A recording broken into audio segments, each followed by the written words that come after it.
This episode is brought to you by Riverside FM. Have you ever considered recording audio and video in high studio quality right from the convenience of your home? Your answer is Riverside FM. The link in this episode's show note allows you to record and edit with an AI assistant for free. Pause. Take a break. Reflect on life. Your moment of greatness starts now.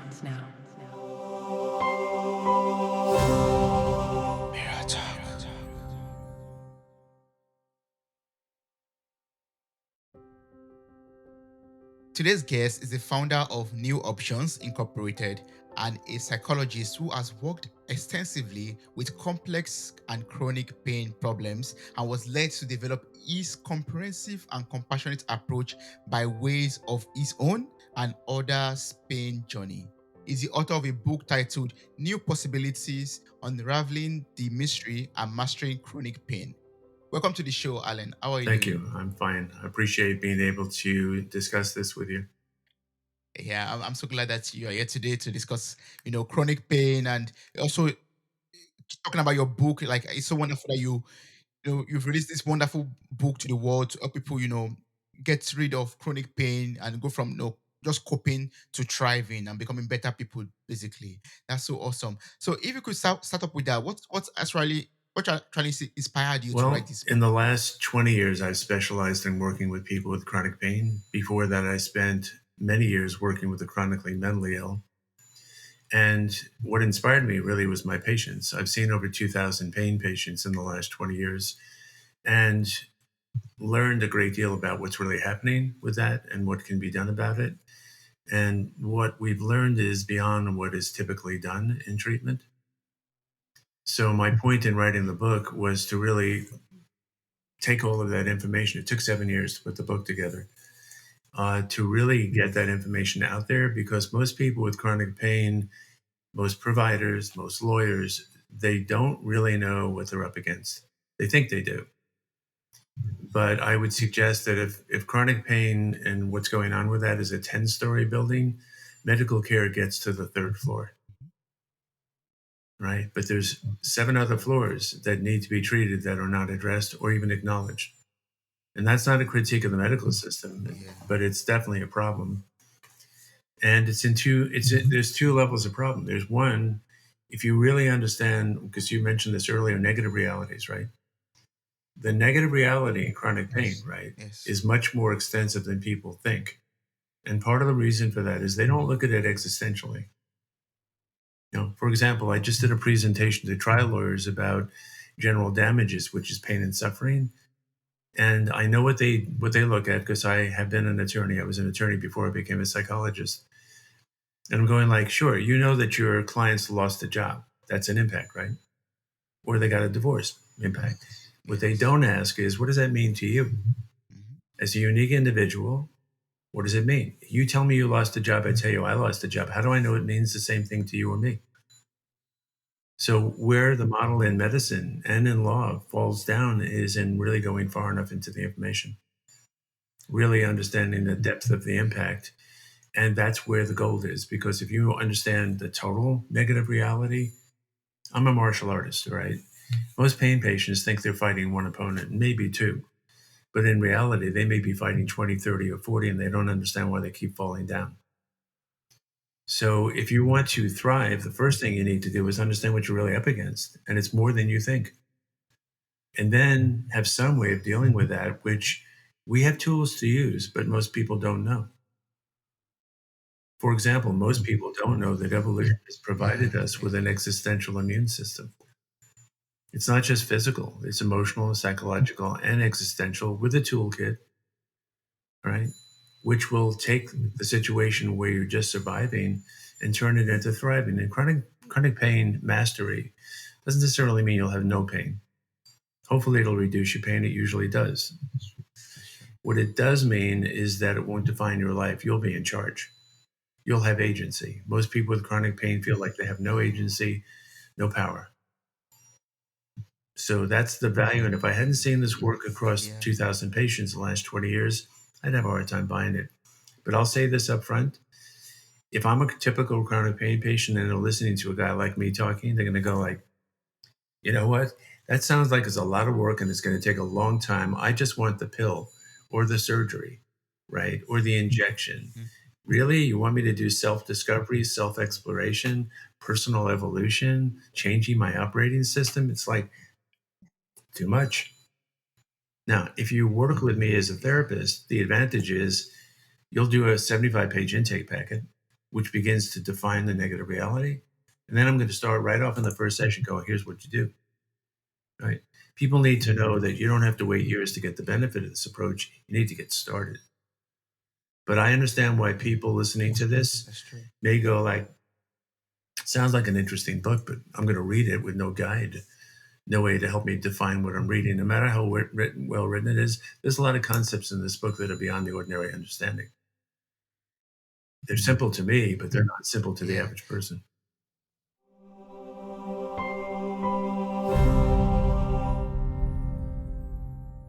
Hey there, podcast enthusiasts. Are you ready to add a little sparkle to your day? If you're loving the insightful conversations and captivating stories on Mirror Talk Podcast, here's a friendly nudge to hit that subscribe button. By subscribing, you'll never miss out on the empowering messages and thought provoking discussions we bring to your ears. But wait, there's more.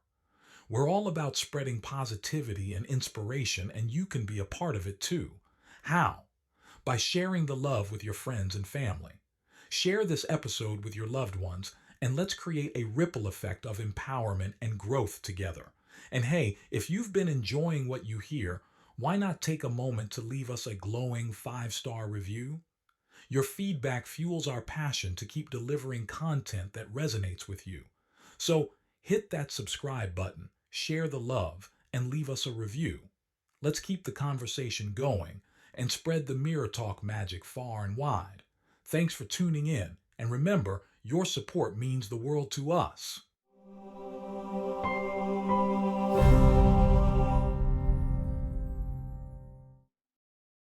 You've been talking about, you've made mention of negative reality like we talked about before, and also existential immune system. So please, can you explain to us what negative reality means and how does it affect our health? Yeah. If you think about what typically happens with chronic pain, and it depends on the person and the impact, right? It's going to affect you in terms of your physical experience. So, for example, in addition to having, let's say, a herniated disc, I may lose physical conditioning. I may become physically deactivated. I may have sleep disrupted, right? There's these physical impacts from the injury that are not the injury. Sleep disruption all by itself, which is typical, can make your pain 50% worse and inhibit rehabilitation because the immune system reboots during sleep. If you don't sleep well, your immune system doesn't reboot. So doctors don't say part of your pain may be because you have sleep disruption.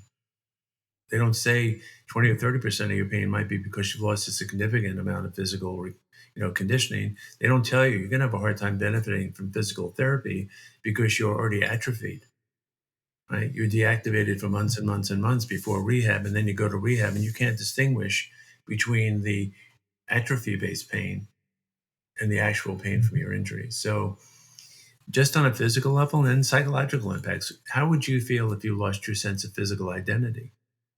Right? If you lost your sense of Yeah. self-image, your sense of meaning and purpose as a physically healthy and active person, people don't consider that, but that's an actual impact. Right? These are things that are important to people on an existential level. So there's easily 30, 40, 50 things that can go wrong because of your injury on a physical level and the psychological impact and the relationship. Then you move into the realm of the personal impact.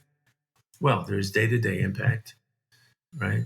There's also experiential impact. There's different categories of impact. The number of collateral damages, that's where I refer to these impacts, can be up to 200 in a typical chronic pain patient. And only 10% of that is being treated, right? So you look at that treatment, people don't get this. There's 2 chapters in the book about what goes wrong in physical treatment and what to do about it. Not enough time with your providers, too much time in between appointments, not feeling like there's any value in the meeting with the doctors. There's one whole chapter in there about how to get around that because managed care has put limitations on treatment that are not helpful, especially with chronic pain. In Germany, do they have a nationalized system of healthcare? Yes, we do. Yeah, we Yeah. do. They do have a nationalized system. Yeah, I'm Yeah, sure that works better there's than health this. insurance and all of that. Yeah, I know in Yeah, England, for example, that doctors get paid more if they focus more on prevention, right? In this country, it's intervention. mm, So the negative reality yeah, is looking into every aspect of you as a total person and how it's affecting you as a unique individual, and it becomes multiple impacts. yeah, So that's the negative reality. And who wants to know that, right? In that first meeting, after my that's patients true. have done That's that true. 75-page intake, which is identifying these, they go like, "Wow, I thought I had one problem. Now I've got 50." They go, "Yeah," but they also say at the same time, "This is the first time I felt truly understood." Mm, And then I go, wow. "Good news I is mean, there's no mystery to the treatment for every one of those. All right, we can deal with that. Those are all treatable. yeah. No mystery. We can show you how it works. We can show you what to do with it." So negative reality, look, this any problem that you're trying to solve, you're more likely to solve successfully when you're really clear on what the problem is. And from what I understood from you right now, is like it's there are layers to the pains that we experience. Like it's not just the headache, it's not just the back pain. There's something that is tied to that, basically, something that is causing it, and something that's causing the cause of that cause actually too. So it's like a Yep. whole network of issues that are tied up together. Yeah, if you Yeah. look at current world politics and the challenges everybody's facing with everything, right? Everything that's going on, people aren't focusing on what the real problem is. Right? The real problem behind every problem we have is the human race has not caught up with rapid change over the last 50 years Mm. on every level, environmentally, politically, take your pick, economically. I mean, we achieved globalism, right? What do people think were going to happen? The internet, right? This interconnectivity, artificial Yeah. intelligence, automation, future shock, future shock, future shock. Who is saying we're not prepared for this? We didn't prepare for this, so we're going to get reactionary. You've seen this in situations when things aren't going well. People want to point a finger, go like it's his fault, it's her fault, as opposed to what's the real problem. With chronic pain, I Yeah. tell people the real problem is you don't know what's really happening. You don't know what you're really up against. You don't have a coping system that was designed to take out 20 opponents. You've seen this in the movies, like where the hero takes on 10, 15, 20 people. Most of that's Hollywood. But I can tell you, as a martial artist, there's a reality to it. In my prime, I could handle 3, 4, maybe even 5 people. But that's based on having a way of dealing with that that's impactful, right? Anybody who thought their Yeah. typical way of coping was going to deal with COVID, that went out the window, right? True. So understanding Very chronic true. pain is just as impactful as COVID or 9/11 or any other major event is the beginning of identifying negative reality.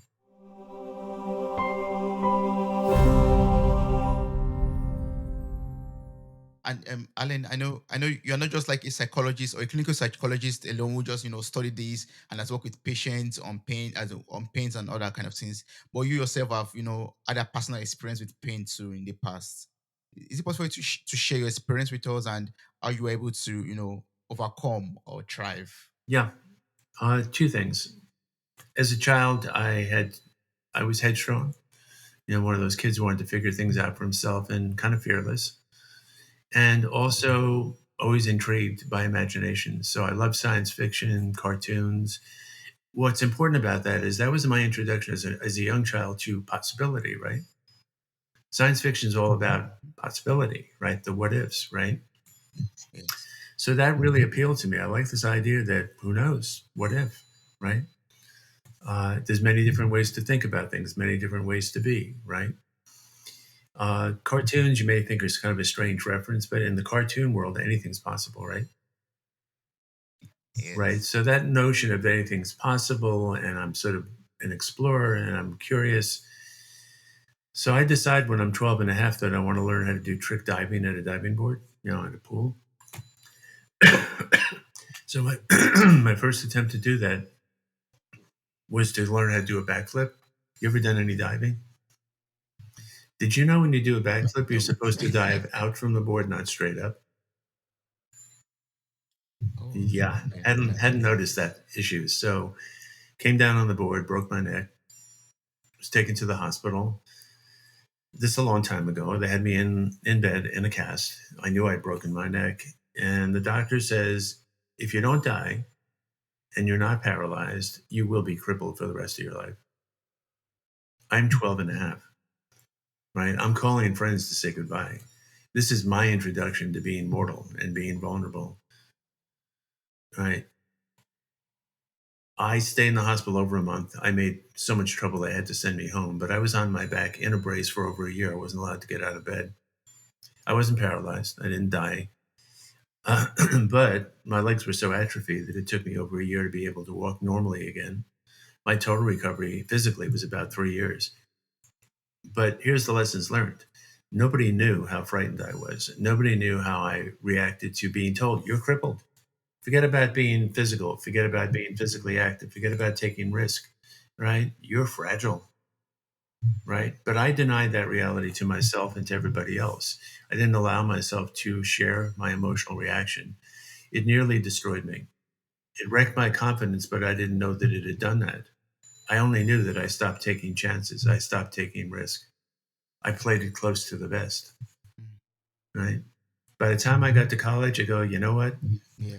It's just not my way. If I'm going to have to go down, if I'm going to spend the rest of my life feeling fragile, it wasn't I didn't want to harm myself, but I really needed to test it, right? So what did I do? I signed up for judo and trampoline. You ever seen judo? Really. There's a picture of this. I'm a guy who's Yeah. supposed to be Yeah. fragile, and I'm allowing myself to be thrown and crash to the ground. I remember that first throw, and I'm thinking, How do you do that? I remember that first throw, and I'm thinking, you're either going to hit the ground and God help you, or maybe not. The good news is it turned out I was fine. And I've done martial arts for a long time, and it's not a problem, but could have gone the other way. But here's my point.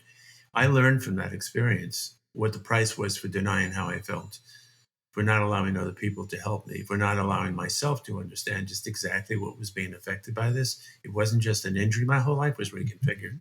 My sense of self, my self image, my self esteem, it was all being damaged, but I paid no attention to any of it. I treated it as simply a physical condition to overcome, right? It took me years Yeah. to work my way through the emotional consequences of that.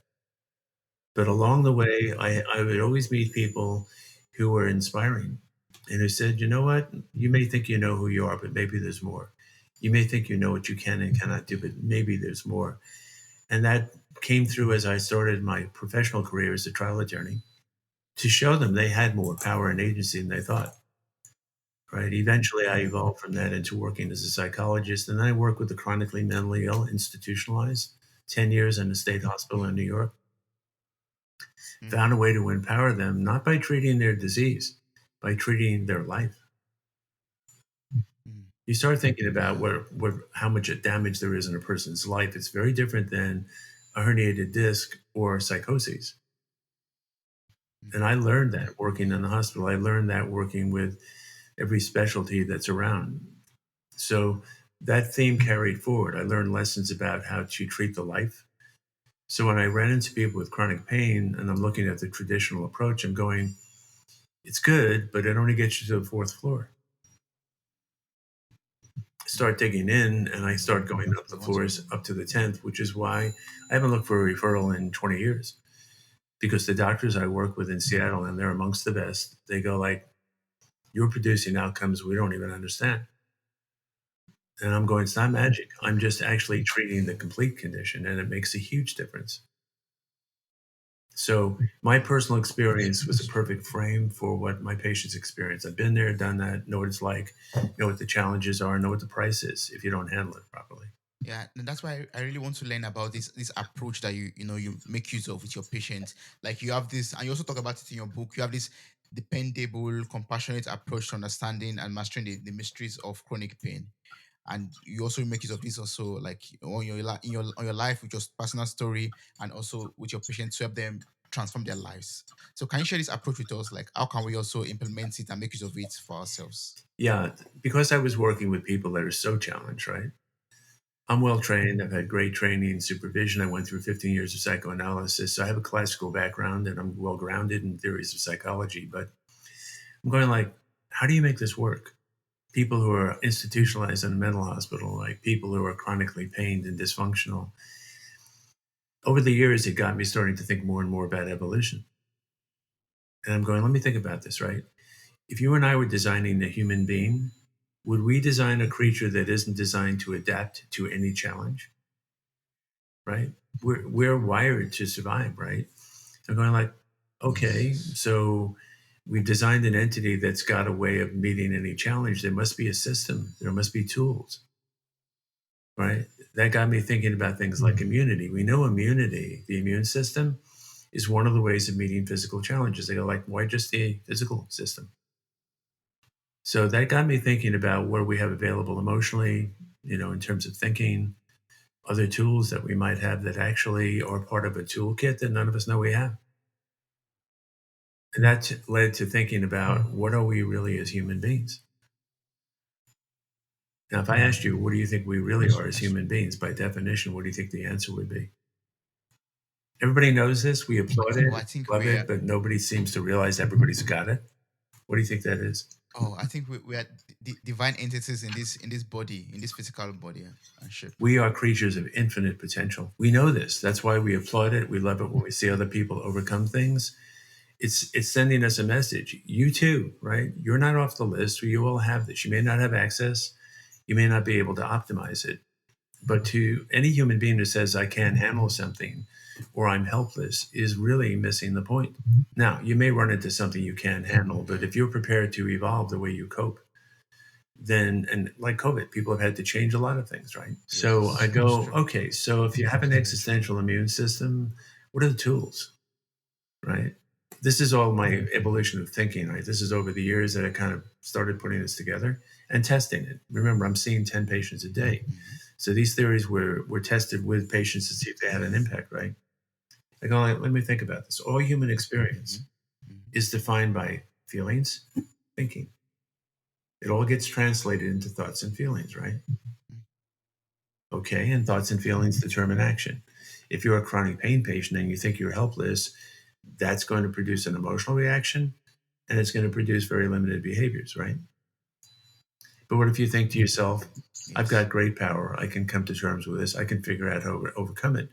That'll produce different actions, right? But then I'm going, well, what determines what you think and feel? Well, what determines that is perception, right? You think about it, how you perceive something determines your reaction. People perceive things differently all the time, right? Then I go like, what's perception based on? Perception is based on awareness.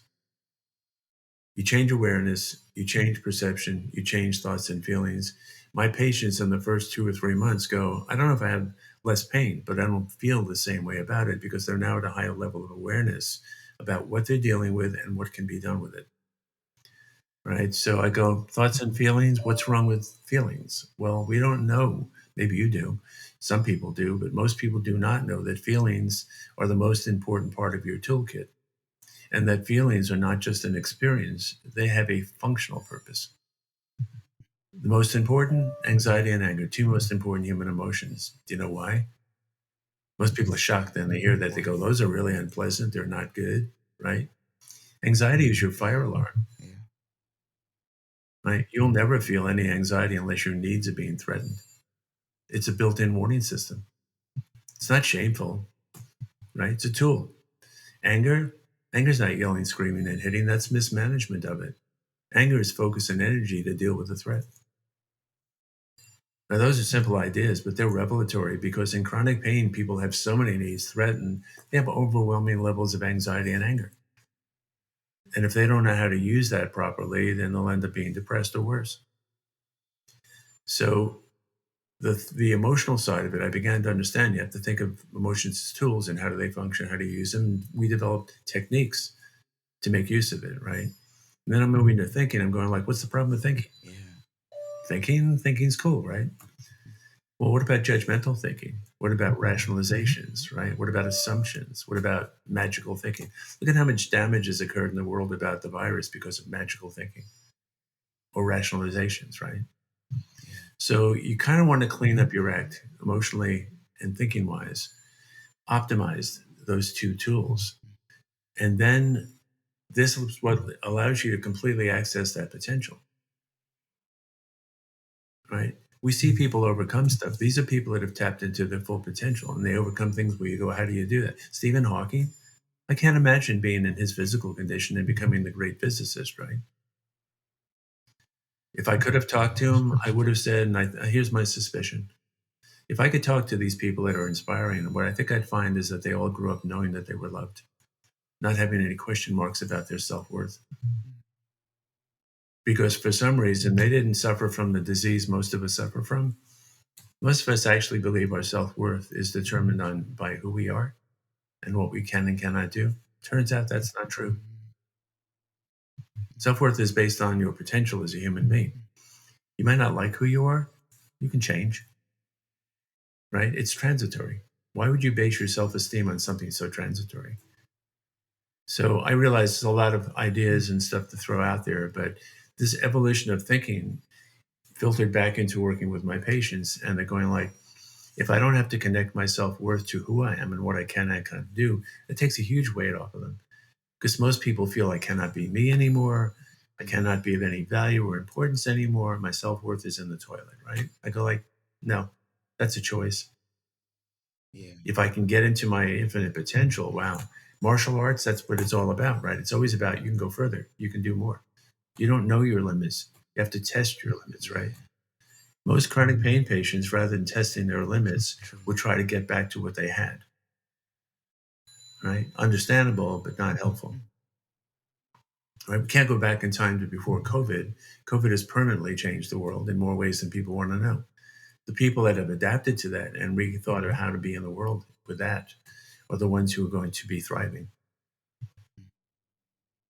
So that I know it's That's a true. lot of That's very information in true. a short presentation, but what do you think? I mean, I really love it. It's so eye-opening to me because you're talking about chronic pain, then digging it deep down to our awareness, like awareness, then our perception that affects the way we think and the way we feel, and that affects the way affects our emotions also. That's like so eye-opening to me, basically. Like it's so really like yeah. And once we're able to take control of our awareness, once we're able to discover ourselves, like we're able to know our self-worth, then we're able to no longer cope with pain and suffering, but we're able to thrive, basically, right? Yeah. And I'm sure in your work and the people you've spoken with, there's lots of ways to get to that optimization, right? Might be through spiritual practices, through Yeah. meditative practices, physical practices, engagement in life. The important part is to know that's what you are, right?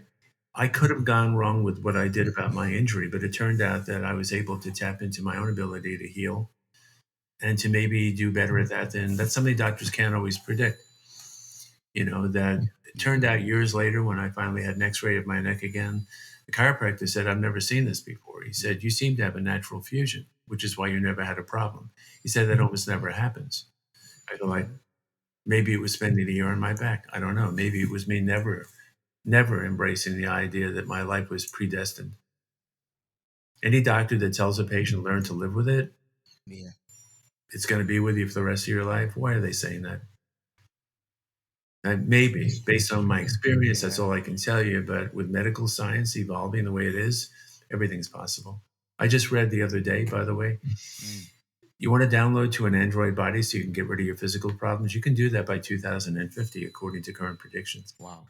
Really? A lot of science fiction is not That science would be fiction amazing. anymore. It's just a question of when it happens. So, what I say to people is look, if you consider reality, then you can see there are possibilities. If you can see the possibilities, you can see the opportunity.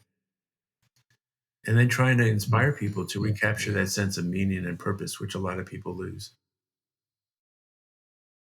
Mhm. Yes, and that's why I'm so glad I'm speaking with you right now. I'm so glad I'm having the chance, the opportunity to talk to you about having that faith, basically that hope that no matter what you're going through right now, you can become better. No matter the chronic pain or the suffering that you are going through right now, there's always a light at the end of the tunnel for you. It could sound so optimistic, but it's a very big possibility. Yeah, Yeah. I'm not saying that it's a miracle or it's magic. It isn't. It takes a lot of work and it's not easy because a lot of people aren't comfortable being introspective, really exploring themselves at great depth. It can be painful, just like any therapy, right? One of the reasons why this model works is because it's structured. It provides you with structure, so it kind of feels safe. It's like working with a net before you try it without. I can tell you from experience, this be a bold claim. I'm sure I'll get responses to this one. Having gone through psychoanalysis and graduated, I would suggest that this way of working with people, whether they have chronic pain or chronic emotional suffering, get the job done in half the time. And remember, what happens here is it's not taking the pill. You are changing yourself, right? You change your awareness, you change your experience, you start feeling more empowered. You look for more ways to be empowered. You realize we're not a one trick pony. Is there only one way to be yourself? I don't think so. No. So you start discovering the potential. You go like, yeah, I'm up against it, but for me, that's my natural orientation, That's true. right? Like right now, a lot of my patients are so stressed out by the Yeah, I world. understand. They go, what do I do with that? I go like, well, the only thing I can tell you at this point, given the amount of threats in the world, is to assume what's called the ready stance. You ever done in martial arts? Mm. The ready stance is when you're starting a workout, you become completely focused and concentrated on being present. We talk a lot about being present, practicing presence, right? Sometimes when you have threats, the best hope you've got is to be as ready as you can be and hope it works. Most people don't like that kind of ambiguity. Yeah. I trust who I am as a person and how I'm likely to respond. I don't necessarily know that I can handle anything that comes my way. But knowing myself and seeing how I've manifested my own potential more than once, I've almost died 7 times. At 12 and a half years old was only the beginning. A lot of reasons for that. But each time there was this response internally to like, we're not taking this line down. That's very reassuring. I go like, that could save me, maybe. Most people go, I don't have power. I can't handle it. I'm overwhelmed, right? Once you've done that, you are finished.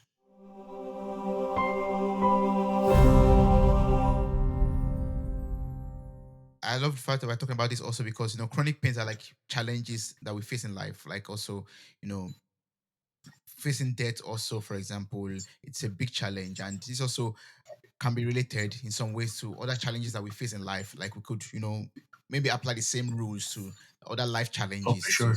So are there like some methods, some things you could teach us on how we could, maybe empower ourselves to successfully meet all kinds of challenges that life, presents us with? You have to be willing to engage no matter how Mm, you think you are able to or not. For example, in the martial arts, you can practice technique all you want, but until you get on the mat and freestyle, you don't really know if it's going to work. I think for most people, they don't take on mm, situations that are outside their comfort zone enough to discover. I spent almost a year traveling out in the world years ago with no backup. I had my backpack. I had a very limited amount of money. I didn't even know where I was going from one day to the next. Ended up living with Bedouin in Morocco for a while. The point is, I had no props. It was before cell phones and the computer. If something went down, it was on me. It's the first time in my life I lived without the props. And what did I find out? Wow, I'm much more capable than I thought I was. I think too many people don't test their limits. They don't challenge themselves to go like, there's got to be a way. And let me look for ways to overcome this, not ways to say, I'm done, I'm finished, I can't do. mm. Humans are powerful. You put that potential into destroying yourself, you're in serious trouble. I love the fact you make mention of potential right now. Like for myself too, also on this journey of podcasting, also I'm always on that journey, on that drive to improve my potential, so discover more about myself. So Alan, can you teach me how to optimize my human potentials? Like how can I discover more of them and also optimize them also? Well, if you ever suppress or repress your emotions, you're already in trouble. Mm, If you don't know how to properly use anxiety and anger, you're in big trouble because you can't make it through life without threats to your needs. If you're at all caught up in the kind of thinking that's not evolutionary based, that doesn't support adapting, if you're caught up in judgmental thinking or making assumptions, rationalizations, magical thinking, belief based thinking, right? How dangerous is belief based thinking right now in the world, where people believe things whether they're based on the truth or not? So you have to kind of do a systems check, right? If you look at how you operate and you ask yourself, how well are my emotions serving me, right? How well is my thinking process serving me, or is it getting in the way? not to put you on the spot personally, but if anybody says to themselves, "Do I ever have a judgmental thought?" then I already know they're in trouble, Yeah. and that's typical in our society. Mm, Once upon a time, I did. yeah. I don't. The thoughts don't even arise anymore. They're gone. Mm. Right. So you sort of have to clean house. What do you mean by judgmental thoughts? Like, Calling yourself names. If something goes wrong, something's not satisfying. You go, "I'm stupid. I'm lazy. I'm a loser.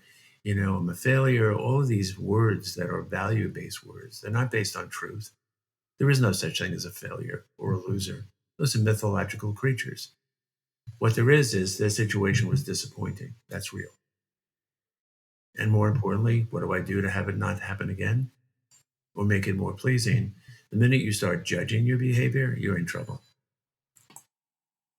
Right? No self-loving person would ever judge themselves or anybody else. You think all those hateful people out there in the world love themselves? I know it's a gross stereotype and generalization, but I don't think so.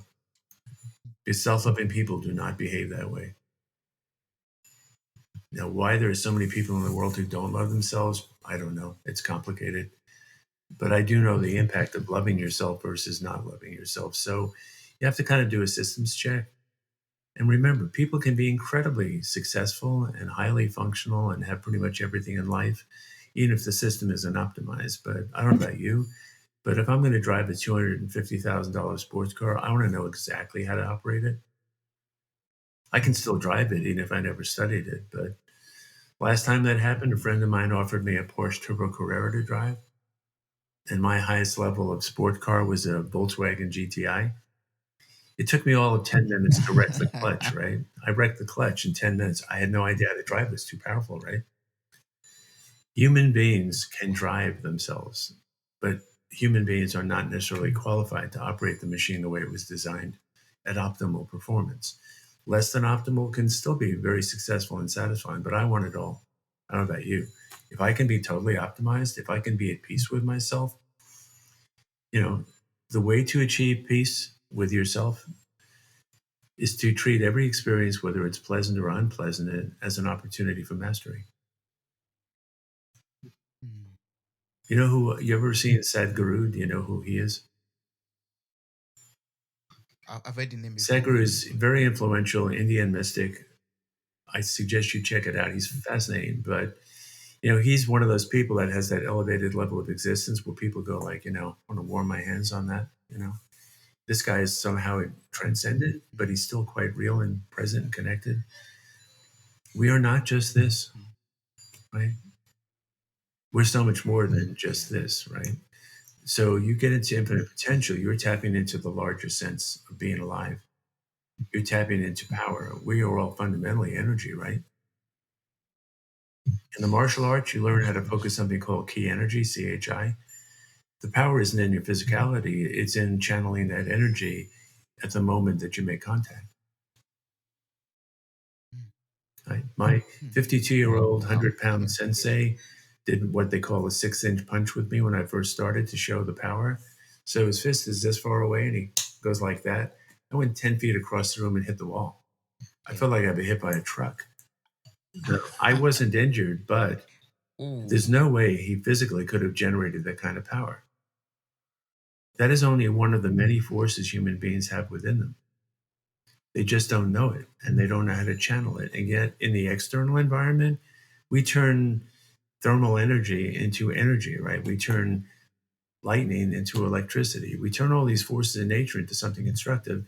We don't know we have the equivalent of the same forces within us, that if you learn them and you know how to properly channel them, incredibly powerful. Yeah. So, Yeah. But that's a challenge, right? That's the biggest challenge, right? Like learning to tap into them, like learning to align our physical to our spiritual lives, to our emotional lives, and learning to tap into those potentials that we have. Some people, I mean, you might not be able to tap into something that you don't know about, right? So that I think it takes that challenge of getting to know that you have these potentials, you are capable of doing all of these things, right. and then finding the ways, the methods to tap into them and optimize them at the end. Yeah, the key though is empowerment and personal responsibility. For example, demagogues, and I won't mention any of our current demagogues in the world, but we're probably both aware of who they are. The reason why people would follow a leader, Jim Jones, some of the people in the past that have had followings, Manson, they're because those people want potential. They want to get to it, but they don't think they have it.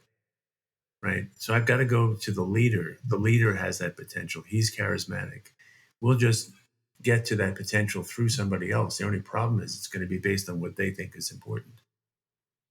You're assigning your power to somebody else without recognizing you've got it for yourself. Any leadership that does not help you to become more powerful within yourself and said you can only be powerful by alignment with me is no leadership at all.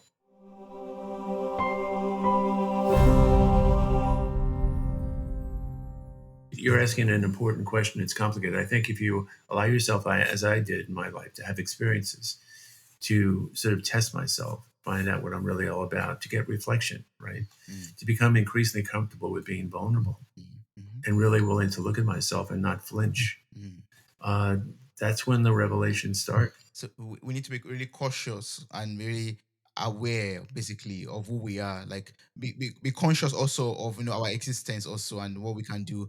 And one thing that you said also that I'm taking home with me is like we are not supposed to suppress our emotions or feelings. Basically, we're supposed to live them and be comfortable with our vulnerability also. Like whenever we're vulnerable. That's where the strength is. We all know this, right? And once we're able to once we're able to be in flow with our feelings and emotions and our our life, basically we'll be able to get rid of chronic pains and or suffering also.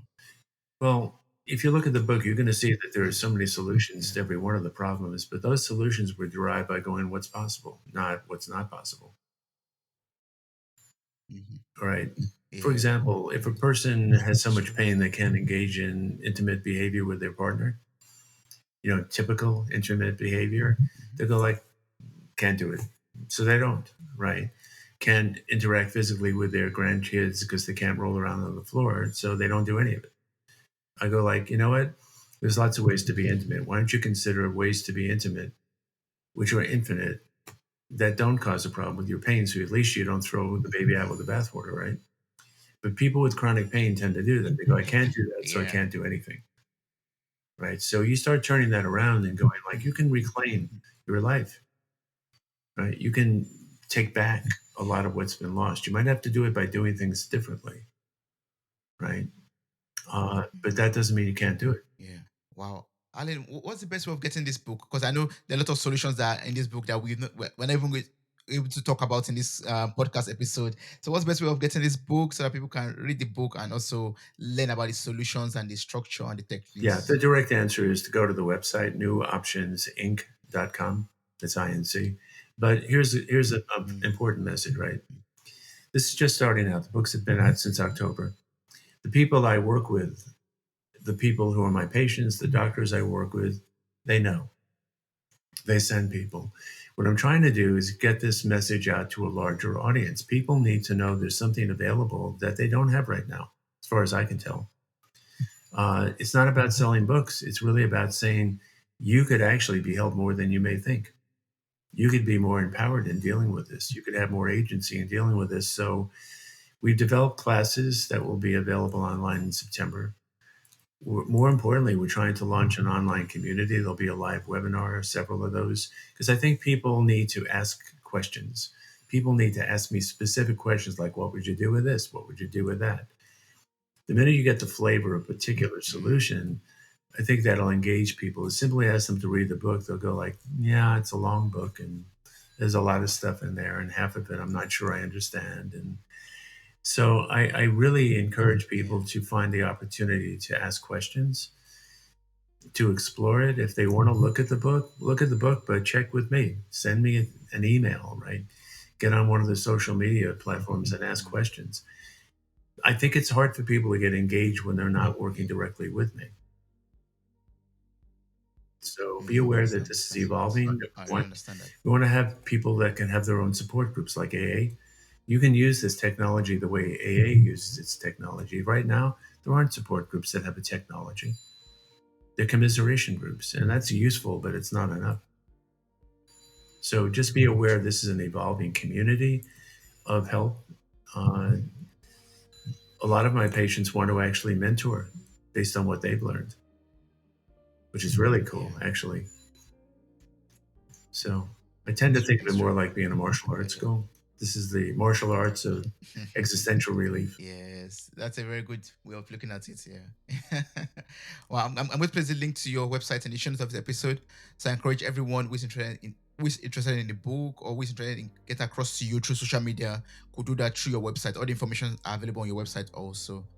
That would be so cool. That would be so nice. I mean, I've learned so much from you in this episode, Alan. Thank you so much for teaching me about negative reality, teaching me how our awareness is connected to our perception, is connected to our feelings and emotions, and how that could cause, all the way the pains and suffering that we, experience in life. And thanks so much for also sharing your own story with us. I really appreciate, you opening my eyes to all of this connected things that we overlook, basically, that could cause something that is on the surface that we try to treat, but if we don't look at the root cause, if we don't treat our lives, we won't be able to overcome them permanently. Thank you so much. My pleasure, and really thank you for the time. Wow, you made it to the very end of this episode. Thank you so much for listening. I'm grateful for your time, your love, and your contributions. Subscribe, like, review, and share this podcast. God bless you. Bye. Bye.